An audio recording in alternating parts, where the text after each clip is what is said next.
Hello dear students, welcome to Dia Institute for Competitive Exam. আমরা একটা romantic জার্নিতে আছি। আমরা কিটস কে পড়লাম, আমরা ওয়ার্ডসওয়ার্থ কে পড়লাম। তো এই কিটস আর ওয়ার্ডসওয়ার্থ তারা যে রোমান্টিক পোয়েট্রি আমাদের সামনে প্রেজেন্ট করলো, এটা এমনি এমনি কিন্তু করতে পারেনি। এনাদের আগের যারা পূর্বসূরি ছিল, যেরকম আমার এখন খুব দুজনের নাম মনে পড়ছে, একজন শেক্সপিয়ার এবং অপরজন ফিলিপ সিডনি, তাদের অবদানও কিন্তু ভুলবার মতো নয়। আজকে আমরা অপর আরেক মাস্টার ফিলিপ সিডনির লেখা লাভিং ইন ট্রুথ কবিতাটি পড়ব। লাভিং ইন ট্রুথ কবিতা লেখা হয়েছে অনেক আগে। লাভিং ইন ট্রুথ লেখা হচ্ছে যখন, তখন আমাদের 15th সেঞ্চুরি 16th সেঞ্চুরি এরকম সময় লেখা হচ্ছে। শেক্সপিয়ার আসার আগে স্যার ফিলিপ সিডনি এসেছেন। সেই টাইম পিরিয়ডের লেখা একটি কবিতা। লেখাটি ভালো করে আমরা স্টাডি করলে বুঝবো যে লেখাটি বহু পুরনো হতে পারে ক্যালেন্ডারের দিক দিয়ে, কিন্তু কবির যে মানসিকতা এবং ফাইনালি আমাদের কবি কবিতাতে যেটা ফুটিয়ে তুলেছে সেটা কিন্তু ভীষণ আধুনিক। তাহলে চলো, let's begin our today's class loving in truth. সত্যি সত্যি ভালোবেসে, loving in truth, sir Philip Sydney.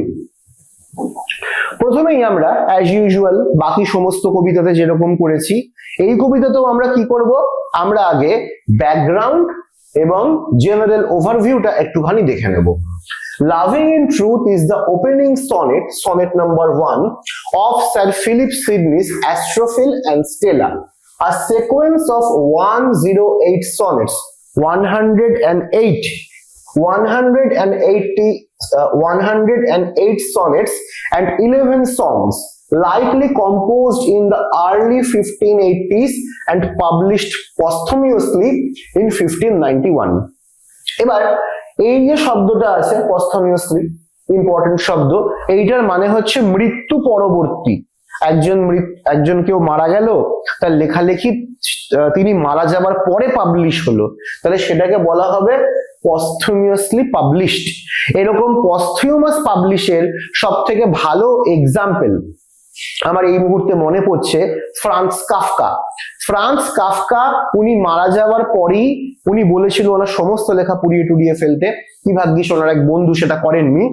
আমরা কাফকা মারা যাচ্ছে এবং তার বন্ধু সে লেখাগুলো পাবলিশ করছে। এভাবে ইংরেজি সাহিত্যের আমরা অজস্র এমন অনেক লেখা পাই যেটা তার স্রষ্টা মারা যাওয়ার পর পাবলিশ হচ্ছে এবং ফেমাস হচ্ছে। তো কি বলছে, এই কবিতাটি একটি সনেট সিরিজের অংশ।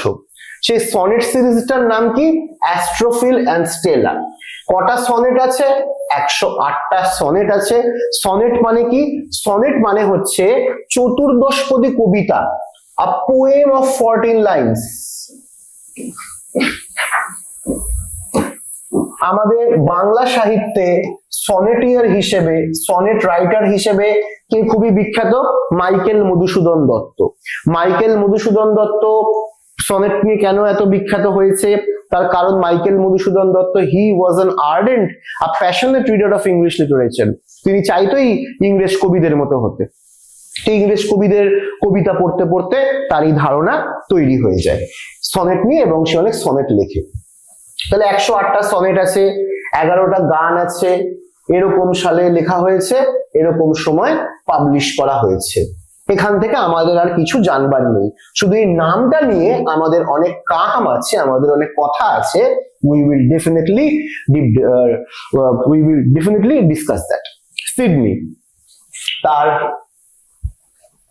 বলে দিয়েছে কবে জন্মাচ্ছে, কবে মারা যাচ্ছে। সিডনিও খুব অল্প বয়সে মারা যাচ্ছে, দেখো only 32, যুদ্ধক্ষেত্রে মারা যাচ্ছে। অনেকে বলে উনি যদি বেঁচে থাকতো তাহলে শেক্সপিয়ারকে দেখিয়ে দিত কাকে বলে সনেট লেখা। Sydney, a prominent Elizabethan poet, courtier, soldier and scholar, is considered a key figure in English Renaissance literature. উনি কি ছিল দেখো, এলিজাবেথান কেন বলছে? কারণ সিডনি যখন লেখালেখি করছে, when he was alive, Queen Elizabeth was the monarch, was the ruling personal of England. তার জন্য বলছে এলিজাবেথান। এটা তো ওনার একটা পরিচয় ছিল পোয়েট, এছাড়াও ওনার আর কি কি পরিচয় ছিল? হি ওয়াজ আ কোর্টিয়ার। কোর্টিয়ার মানে কি? এই শব্দটা এসছে কোর্ট থেকে, মানে রাজসভাতে উনি বসতেন, রাজত্বের কাজে উনি একটা ইনভলভমেন্ট রাখতেন, কোর্টিয়ার বলছে। সোলজার, সৈন্য ছিল উনি, কিন্তু জীবনে যে উনি যে মারা যাচ্ছে, উনি একটি যুদ্ধক্ষেত্রে আহত হয়ে কিন্তু মারা যাচ্ছে। হি ওয়াজ আ সোলজার। আর কে ছিল? স্কলার। উনি পণ্ডিত মানুষও ছিল, অনেক পড়াশোনা ছিল। উনি প্রথম ইংলিশ পার্সন যিনি থিওরিকে নিয়ে, মানে ইংরেজি কবিতা কিরকম হবে, থিওরি, এই জাতীয় থটস গুলোকে উনি প্রথম নিয়ে আসছে। He was also a critic. is considered a key figure in English Renaissance literature. Renaissance literature মানে কি? Renaissance মানে হচ্ছে নবজাগরণ। এই নবজাগরণ কখন কিভাবে হয়েছিল খুব সংক্ষেপে আমি বলে দিই। ইউরোপে মধ্যযুগে ব্ল্যাক ডেথ বা প্লেগ, এই মহামারী ইউরোপের জনসংখ্যার একটি বড় অংশকে পুরোপুরি নিশ্চিহ্ন করে দেয়। এরকম ব্যাপক তাণ্ডবের পর অনেক মানুষ চার্চ, রিলিজিয়ন, ধর্ম, সোসাইটি, এই যে কনভেনশনাল ইনস্টিটিউশন গুলো আছে, এগুলোকে নিয়ে বিভিন্ন প্রশ্ন করতে শুরু করে। ফলে মানুষের মধ্যে নতুন একটা চেতনা, একটা জাগরণের সূচনা হয়, এবং তার প্রতিফলন আমরা লিটারেচার, পেইন্টিং ইত্যাদিতে ব্যাপকভাবে দেখি। এই ব্যাপারটাকেই বলা হয় রেনেসাঁ লিটারেচার। একই রকম ভাবে রেনেসাঁ পেইন্টিংও হয়। The sonnet sequence is one of the first of its kind in English, inspired by the Petrarchan tradition. আমরা পেত্রাকের রেফারেন্স এর আগেও পেয়েছি। Who was Petrarch? Petrarch was a famous Italian poet who introduced the sonnet form. পেট্রাক লিখেছিল তার beloved লরাকে নিয়ে, আর আমাদের Sydney লিখবে কাকে নিয়ে এক্ষুনি জানবো। Astrophil and Stella narrates the unrequited love of Astrophil, star lover, a stand-in for Sydney, for Stella, star, representing Penelope de Villiers, later Lady Rich. ভালো করে আমরা বুঝি। সিডনির পুরো নাম কি ছিল? Philip Sydney. অ্যাস্ট্রোফিলে ফিল শব্দটা আমরা পাচ্ছি কিন্তু অ্যাস্ট্রো এই শব্দটার মানে কি? মহাজগৎ, তারা ইত্যাদি ইত্যাদি। ফিল শব্দের মানে কি? আমরা বিবিলোফিলিয়া একটা শব্দ শুনেছি, সিনেফিলিয়া শব্দ শুনেছি। তাহলে ফিল বা ফিলিয়া মানে বোঝায় যে কোনো ব্যাপার ভীষণ পছন্দ করে। তাহলে অ্যাস্ট্রোফিল মানে a person who is obsessed in love with astra, star। ঠিক আছে, এইভাবে এটাকে আমরা দেখছি। আর স্টেলা এই শব্দটার মানেই হলো স্টার। তাহলে Astrophil and Stella, star and the star lover. এই যে এইখানে আছে হচ্ছে ধরো স্টার, আর এইখানে আছে হচ্ছে আমাদের সিডনি তার হার্ট নিয়ে। আঁকাটা যতটা খারাপ হলো, ট্রাস্ট মি, কবিতাটা ঠিক ততটাই ভালো। ওকে, তাহলে অ্যাস্ট্রোফিল, সিডনি, আর স্টেলা, স্টার। আমাদের পোয়েট স্টার লাভার, স্টার গেজার, আর স্টার স্টার। এখানে আরেকটা শব্দ তোমরা পাচ্ছ, আনরিকুইটেড, ভেরি ইম্পর্টেন্ট। আনরিকুইটেড, আনরেসিপ্রোকাল, এই শব্দগুলির মানে কি জানো? এই শব্দগুলির মানে হলো একতরফা, একমুখী। I have unrequited love for someone, মানে আমি আমার তরফ থেকে ভালোবাসি, তার তরফ থেকে কোনো ভালোবাসা আসে না। আনরেসিপ্রোকাল লাভ মানেও কিন্তু তাই বোঝায়।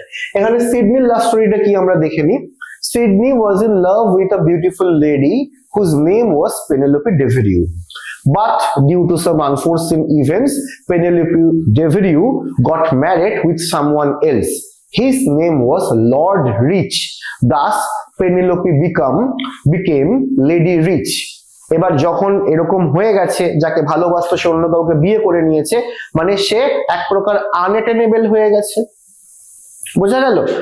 এমনিতেই ভালোবাসাটা একতরফা ছিল, এখন তো বিয়ে করেছে, আনরিকুইটেড থেকে একদম আনঅ্যাটেনেবল হয়ে গেছে। আর এমনিতেও যদি কাউকে আমি নক্ষত্রের স্ট্যাটাসে বসিয়ে ভালোবাসি, তাহলে কি সেই ভালোবাসা আমার সার্থক হবে?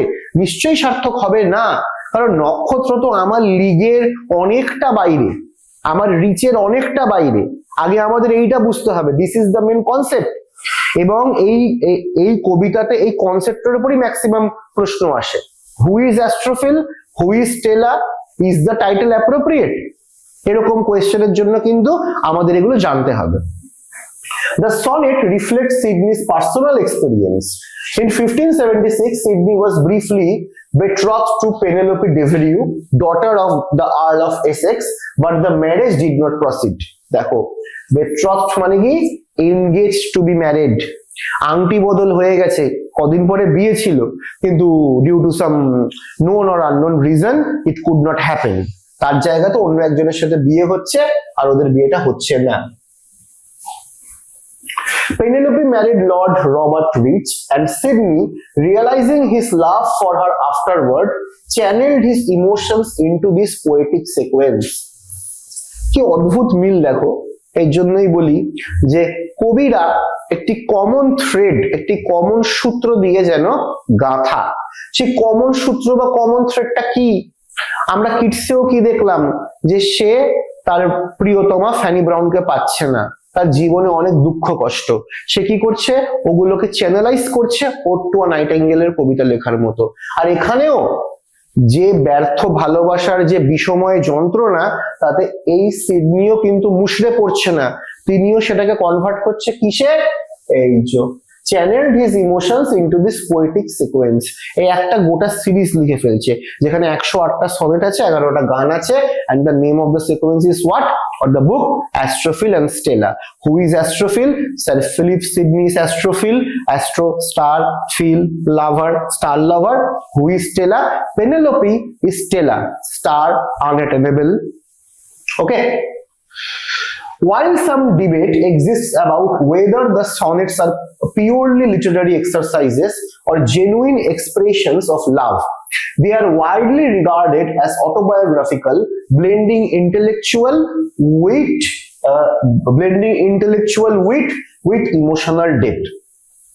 তা এই কবিতাটিতে অটোবায়োগ্রাফিক্যাল এলিমেন্টও আছে, আর এছাড়াও আমরা এই ব্যাপারগুলোও দেখতে পাবো। The sequence explores themes of love, desire, poetic creation, and tension between passion and reason, set against the backdrop of Elizabethan courtly ideals and the Renaissance fascination with love poetry. এই জায়গাটা দেখি আমরা, Renaissance fascination with love poetry. আমাদের age বা আমাদের error কি fascination? কিছু হলেই ফটো তোলা, রিলস দেওয়া, ইত্যাদি ইত্যাদি। Fascination, fad, fashion, in trend, অনেক কিছু আমরা বলতে পারি। সিমিলারলি এইখানে বা এলিজাবেথান এরাতে কি নিয়ে ফ্যাসিনেশন ছিল? লাভ পোয়েট্রি নিয়ে কিন্তু ভীষণ ফ্যাসিনেশন ছিল। That was the dominant theme and form of any type of poetic creativity. General overview. Loving in Truth serves as an introduction to the Astrophil and Stella sequence, establishing the speaker's motivation and the central conflict, his struggle to express authentic love through poetry. যেমন তেমন করলে হবে না, কিন্তু authentic ভাবে express করতে হবে, এবং প্রপার শব্দ খোঁজার জন্য, প্রপার এক্সপ্রেশন খোঁজবার জন্য আমাদের কবি যে কি মারাত্মক স্ট্রাগল করছে এই কবিতার প্রত্যেকটা লাইনে ছত্রে ছত্রে, সেটা আমরা দেখব। The sonnet is structured in a modified Petrarchan form with 14 lines divided into an octave, first 8 lines and sestet, last 6 lines. Written in iambic hexameter rather than the typical pentameter. এটা মাথায় রাখবে, iambic pentameter-এ আমরা অনেকগুলো কবিতা ওয়ার্ডসওয়ার্থের দেখেছি, আমরা গন্ডগোল করব না।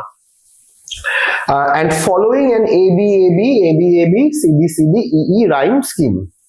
Okay. This structure deviates from the strict Petrarchan model. Typically এটা বলে দিয়েছে, কি পার্থক্য সেটা দেখিয়েছে, এখানে এক্সপ্লেনেশনের দরকার নেই, you people will get PDF.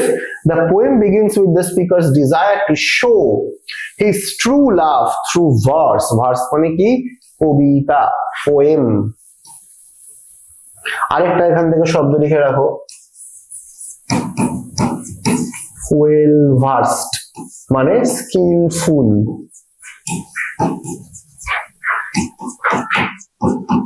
he is well versed in understanding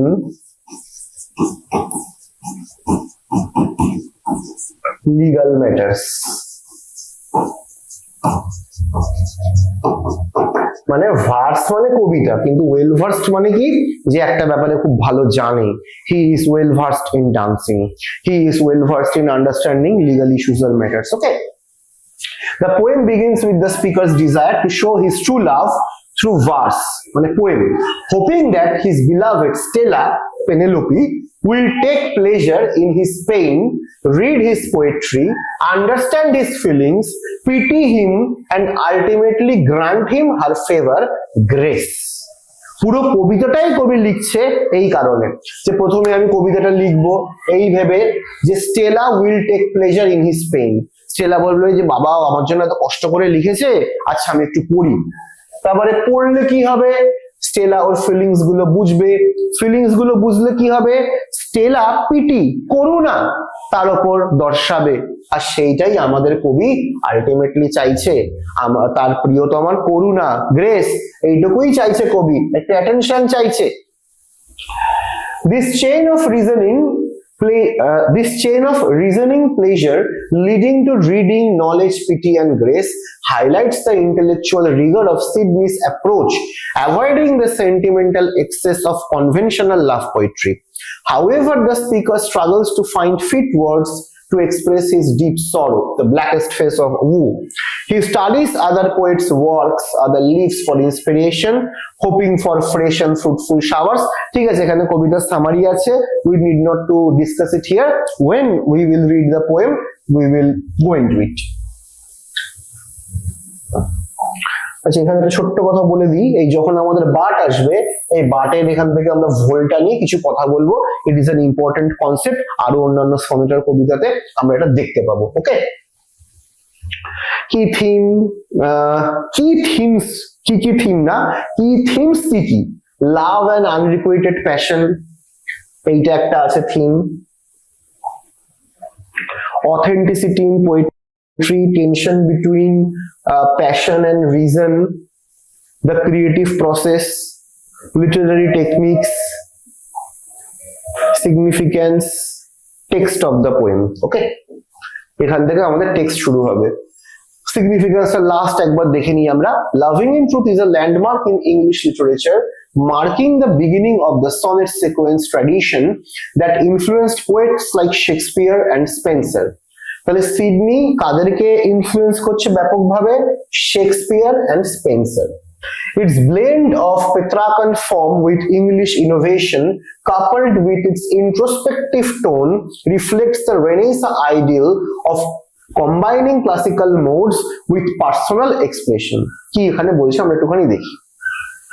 তার আগে দেখো, আমরা কিন্তু শেক্সপিয়ারের যারা পিজি স্কেলে আছে তারা শ্যালাই কম্পেয়ার এই সনেটটা করব, এবং স্পেন্সারের আমরা করব one day I রোট her name. ঠিক আছে, তাহলে সিডনির ইনফ্লুয়েন্স এনাদের মধ্যে কিভাবে কাজ করেছে আমরা আরো ভালো করে বুঝতে পারবো। Its blend of Petrarchan form with English innovation coupled with its introspective tone, বলে দিয়েছে, the sonnet's emphasis on sincerity resonates across time, making it a timeless exploration of love, creativity and the human heart. Okay, let us begin. Text of the poem. Loving in truth and fain in verse my love to show, that she, dear she, might take some pleasure of my pain. Pleasure might cause her read, reading might make her know, knowledge might pity win and pity grace obtain. দেখো first প্যারাতে A B match করছে, A B show, no, pen, obtain, match করলো, A B rhyme scheme. কি বলছে এখানে কবি, loving in truth and fain in verse my love to show. আমি একটা কবিতা লিখতে চাই এবং সত্যি সত্যি সেই কবিতা লিখে বিলাভেডের প্রতি আমার কি ভালোবাসা সেটা সেই কবিতাতে তুলে ধরতে চাই, যেন সেই প্রিয়তমা সেই প্রিয়তমা that she dear she might take some pleasure of my pain। কি মারাত্মক কথা বলছে দেখো, কবি কতটা ভালোবাসে যে কবি রাজি যে হ্যাঁ তুমি আমার হৃদয়ের দগদগে ক্ষত ঘা দেখে তুমি একটু প্লেজার অনুভব করো। তাহলে কবি কতটা ভালোবাসে, তার জন্য কবি নিজের যে পেইন, নিজের যে যন্ত্রণা, সেটাকেই প্রেমিকার মন যে তার কারেন্সি করে দিতে চাইছে। বোঝা গেল? প্লেজার মাইট কজ হার রিড, রিডিং মাইট মেক হার নো। এবার যদি একটু ভালো লাগে তাহলে কি হবে, মাইট কজ হার রিড, হয়তো পড়তেও পারে। এবার কবি যে এত কাঠখড় পোড়াচ্ছে, কবির কিন্তু কোনো ডেফিনিটিভ কোনো মানে সিউরিটি নেই যে হ্যাঁ আমার লেখা পড়বেই, আমাকে ভালোবাসবেই, there is a slim chance of hope. সেটাই কবির কাছে যথেষ্ট। এখানে এমনি মন আর কবি মনের পার্থক্য। প্লেজার মাইট কজ হার রিড, প্লেজার পেলে রিড করবে, রিডিং মাইট মেক হার নো, আর পড়লে জানতে পারবে। আর যখন জানতে পারবে তখন কি হবে, knowledge might pity win and pity grace obtain. তাহলে তার আমার প্রতি পিটি, গ্রেস, একটু করুণা, একটু ভালোবাসা, একটু সহমর্মিতা, এগুলো জাগবে। কবি এটাও খুব ভালো করে জানে যে কবি অ্যাজ আ হোল লাভ বলতে যা বোঝায় সেটা কিন্তু কবি পাবে না। Our poet shall not get the entire bread, but he is dying for only few crumbs of it। সে পুরো পাউরুটি পাচ্ছে না, ওই পাউরুটি তুলে নেওয়ার পর পড়ে থাকে না 3-4টে দানা ব্রেড ক্রামস, তার জন্য আমাদের কবি এত চেষ্টা করছে। Knowledge might pity win and pity grace obtain. I sought fit words to paint the blackest face of woo। ভীষণ ইম্পর্টেন্ট জায়গা।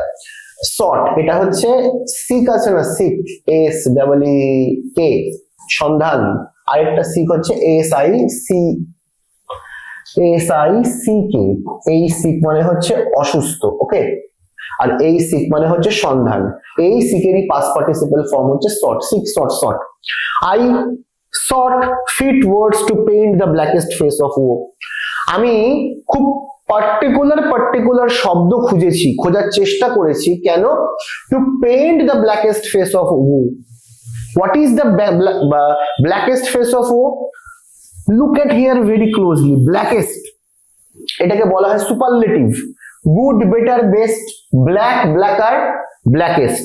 প্রেমিকাকে যে পাইনি, ফলে উ মানে সাফারিং, সাফারিংটা যেটা হয়েছে, যন্ত্রণাটা যেটা হয়েছে, তাহলে মুখটা কিরকম, কালো, কালোতর, না সব থেকে বেশি কালো আর কষ্টকর, ব্ল্যাকেস্ট, এক্সট্রিম লেভেলে।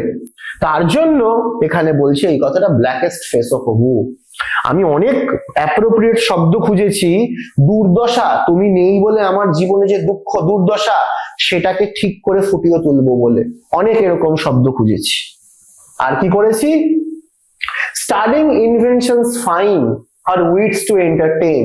হার উইটস মানে পেনেলোপি, স্টাডিং ইনভেনশনস ফাইন মানে সিডনির আগে যে সমস্ত রাইটার আছে, স্পেশালি ক্লাসিক্যাল রাইটাররা, তাদের বইপত্র আমি যত্ন সহকারে পড়েছি। স্টাডিং ইনভেনশনস ফাইন মানে ভালো ভালো বইপত্র পড়েছি, ক্লাসিক্যাল বইপত্র পড়েছি। কেন পড়েছি? Her wits to entertain. Who is she? Penelope, or এখন তো বিয়ে হয়ে গেছে, we might call her lady Rich. আর কি করেছি, of turning others leaves to see if thence would flow some fresh and fruitful showers upon my sunburned brain। কবি অনেকক্ষণ ধরে, অনেক দিন ধরে চেষ্টা করছে প্রপার শব্দ বসাবো, এমন এমন করে শব্দগুলোকে সাজাবো যেন এটা পড়লেই আমার প্রিয়তমা প্লেজার আসে, আমাকে যেন অ্যাকনলেজ করে এবং আমার প্রতি যেন সে একটুখানি করুণাশীল হয়। এবার এটার জন্য কবি কি করছে, studying inventions fine, of turning others leaves, অন্যদের লেখা, অন্য শিল্পী, সাহিত্যিক, ইতিহাসবিদ, বিভিন্ন লেখা, প্রচুর বই পড়ছে। একে তো মাথায় চাপ, প্রেমিকাকে ইমপ্রেস করতে হবে, তার মধ্যে এত বইপত্র পড়ছে, এই করতে করতে কেন পড়ছে? যেন then should flow some fresh and fruitful showers upon my sunburned brain। এত ভেবে ভেবে ব্রেনটা হয়ে গেছে চৈত্র মাসের মাটির মতো ফুটি ফাটা, আর কিছুই হচ্ছে না। তারপরে তার মনে হচ্ছে আমি আমার আগের প্রজন্মের লেখা পড়লে হয়তো আমার মাথাতে কিছু আসবে। তখন কেমন মনে হবে? ওই চৈত্র মাসে একটা কালবৈশাখী এলে মাটি যেরকম খুব আরাম পায়, সেও এরকম একটা রিল্যাক্স চাইছে। তার আগে অব্দি তার ব্রেনটা কিরকম? Sunburned brain. Why it is sunburned? Because he is finding words, he is studying inventions fine, he is of turning others leaves. Of turning others leaves মানে অন্যের লেখা বই পড়ছে, আর অফট কথাটা এসছে অফেন থেকে, মানে প্রায়শই। ওকে, but words came halting forth, wanting invention stay. Invention, nature's child, fled step dim studies blows, and others' feet still seemed but strangers in my way. খুব ইম্পর্টেন্ট লাইন, এখানে অনেকগুলো আমরা ইমেজারি পাবো, দেখা যাক। তো এরকম যে আমি পড়ছি, এত বই পড়ছি, এই করছি, এর ফলে কি হচ্ছে? But words came halting fourth, মানে চিপে চিপে শব্দ আসছে, একটু একটু শব্দ আসছে। মেঘ, বলাকা, তুমি, ব্যাস এই, আর মাথাতে কিছু আসছে না। কিভাবে আমি সাজাবো? একবার মনে পড়ে যাচ্ছে আগের অমুক লেখকের কথা, সে তো খুব সুন্দর করে মেঘ নিয়ে লিখেছিল, তাই আমি মেঘ বসালাম। সে বসেছিল বলাকা দিয়ে, আমি বলাকা বসালাম। সে বসেছিল পাখির নীড়। এরকম করছি, কিন্তু সেই ক্লিকিংটা, নাথিং ইজ হ্যাপেনিং, ঠিক সেই ব্যাপারটা আসছে না। ওয়ার্ডস কেম হল্টিং ফোর্থ, আটকে আটকে আসছে, ভালো হচ্ছে না। ধরুন আমি একটা জায়গাতে আবৃত্তি করতে গেছি, আমি সেখানে বলছি জল, 2 মিনিট থেমে আছি, পরে পাতা নড়ে, মানে হচ্ছে না, হল্টিং ফোর্থ। তার ক্ষেত্রে একই ব্যাপার হচ্ছে, হল্টিং ফোর্থ, আটকে আটকে আসছে। Wanting invention stay, invention nature's child, fled step Dame study's blows. এখানে ইনভেনশন আর স্টেপ ডেম স্টাডি একটুখানি আমাদেরকে বুঝতে হবে। ওকে, ইনভেনশন মানে হচ্ছে এখানে নিজের সন্তানের মতো, মানে আমার নিজের poetic creativity and imagination, own poetic creativity and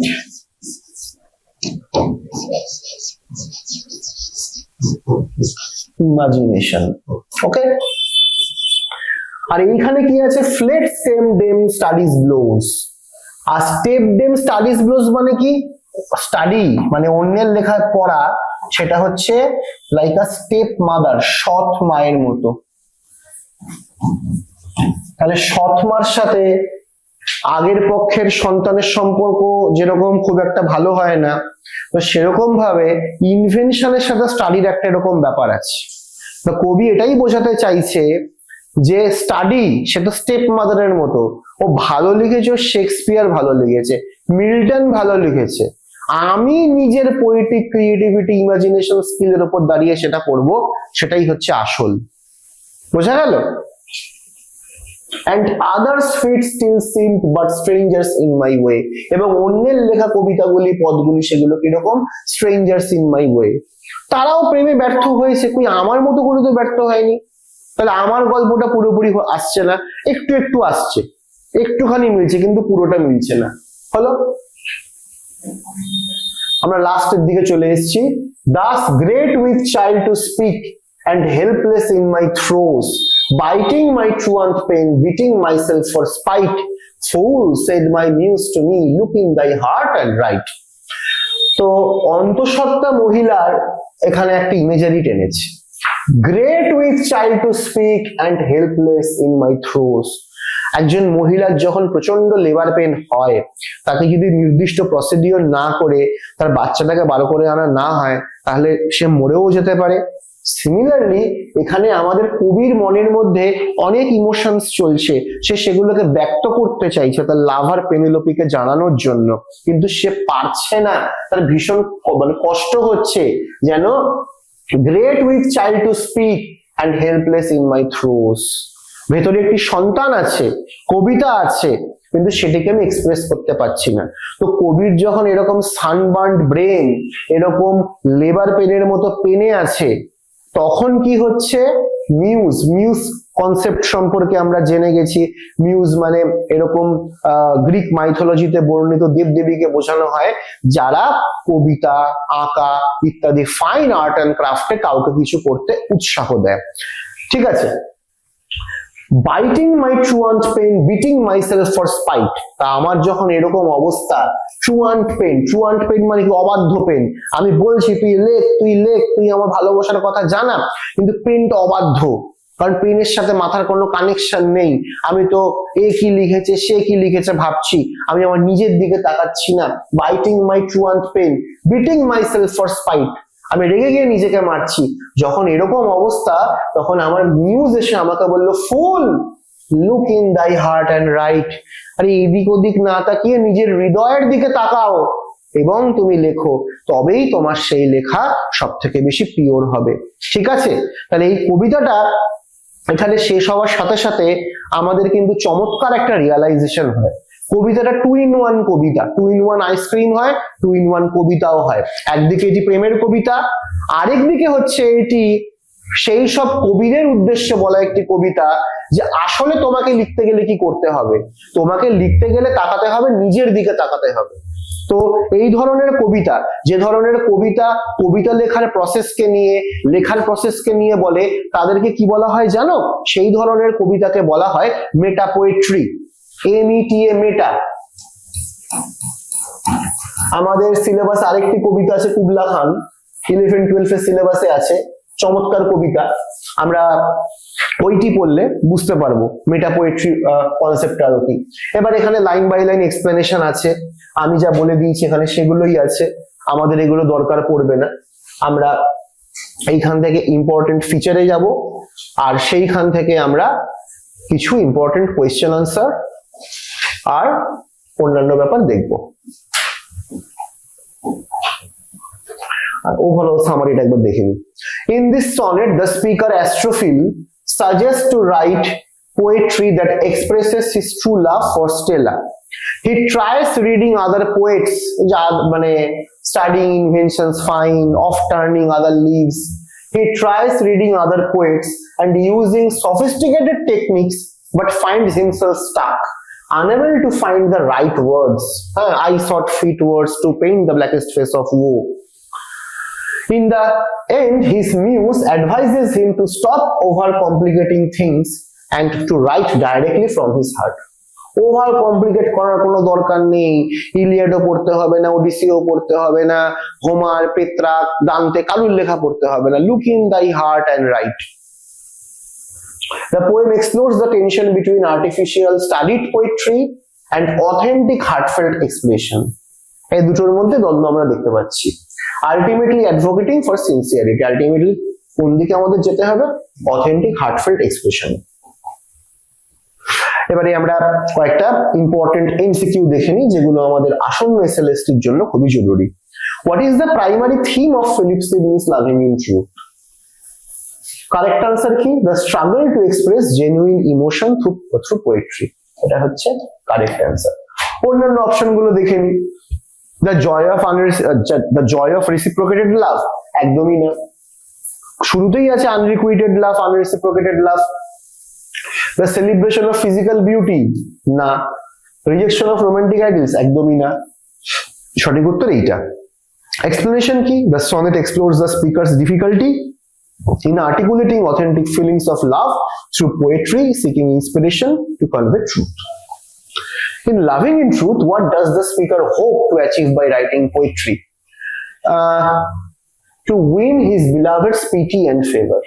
Grace might knowledge, knowledge might pity, win, যে লাইনটা আছে সেখানে পরিষ্কার করে দেওয়া আছে। So correct answer would be B. Impress his beloved with his wit, না। Gain fame as a poet, একদমই না। Critique other poets' works, না। That will be the answer. Which literary device is prominently used in the line of turning others' leaves in Loving in Truth? এখানে কোন Literary device ব্যবহার করা হয়েছে? উত্তর হবে মেটাফর।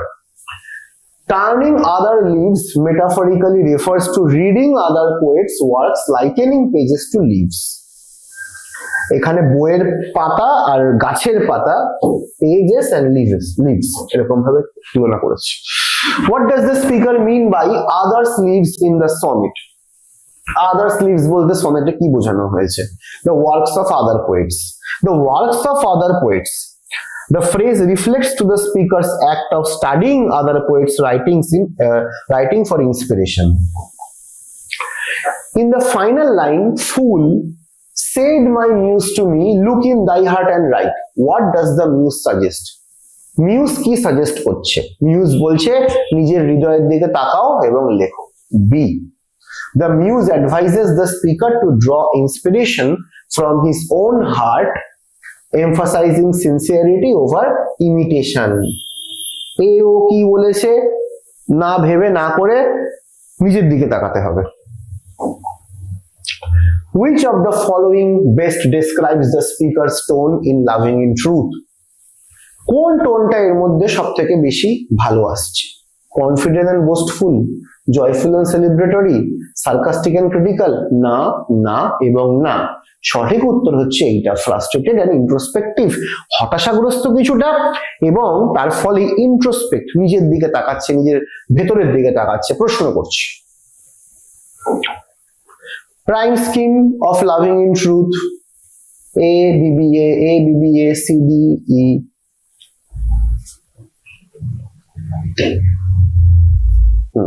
এখানে এক্সপ্লেনেশনের কিছু নেই। In the line, I thought fit words to paint the blackest face of Wu. What does blackest face of Wu refer to? এখানে blackest face of Wu, দুর্দশার অন্ধকারতম কালোতম মুখ বা ফেস কোনটি? সঠিক উত্তর হচ্ছে the depth of the speaker's sorrow.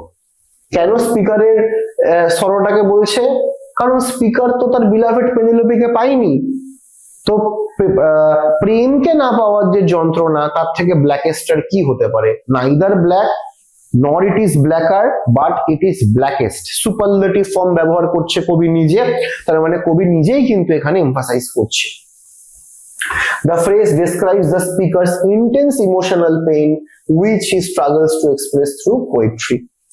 What role does the muse play in Loving in Truth? Muse এখানে কি রোল প্লে করছে? She inspires the speaker to write authentically. শুধু লেখার জন্য ইন্সপায়ার করছে না, অথেন্টিক্যালি, মানে তুমি নিজে যেটা করতে পারবে তার বল ভরসায় তুমি লেখো ভাই।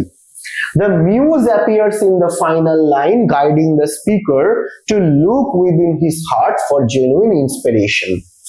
How does Sidney use the concept of truth in Loving in Truth as a goal for authentic poetic expression? ট্রুথটা কি?